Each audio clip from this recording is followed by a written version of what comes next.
Now, this standard is mostly used in Central and Western Europe, USA, Canada, Morocco, Algeria, and Japan.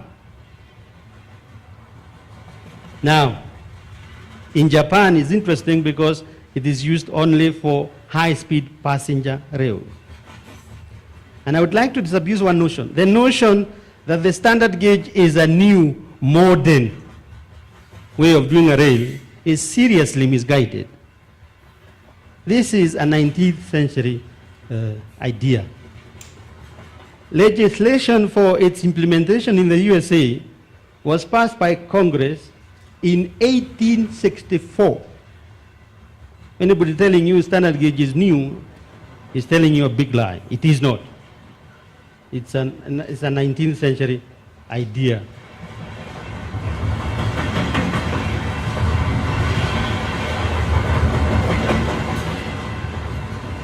Now, there are two principal justifications for choosing to go standard. The first justification is to ensure that rails of the same gauge are used in neighboring countries for better connectivity.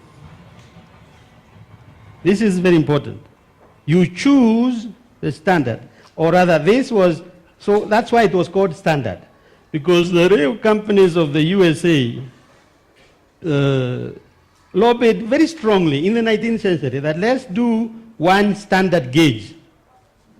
And once that was accepted, it was then called the standard gauge. It is to ensure that there is no need to transfer goods from one rail to another, merely because the distance between the rails are different in neighboring countries.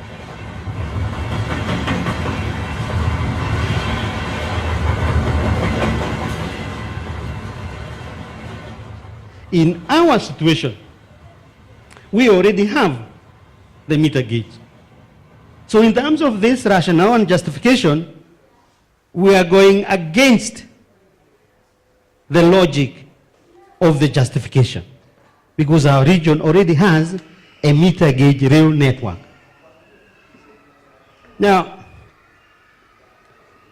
this rationale considers that there is considerable cost of transferring freight across lines of different gauges.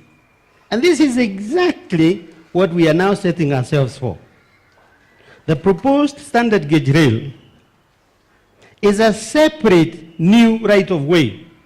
Separate. If the old one is here, they're going to do it another one. That's what we mean by a new right-of-way with new bridges.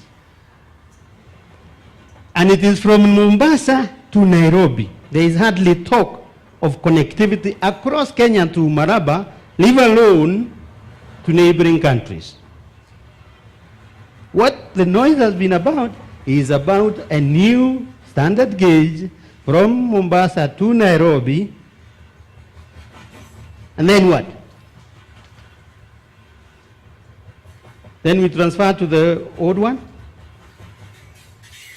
So the original justification by those who did it in the 19th century was to make sure everybody is on the same gauge. That's why, in fact, Southern Africa is on the Cape gauge, because they did 1 yard instead of 1 meter. There's a slight difference, if you remember. But anyway, let's talk about the second justification. The second justification is to realize the potential for higher speeds due to the increased stability offered by the wider footprint.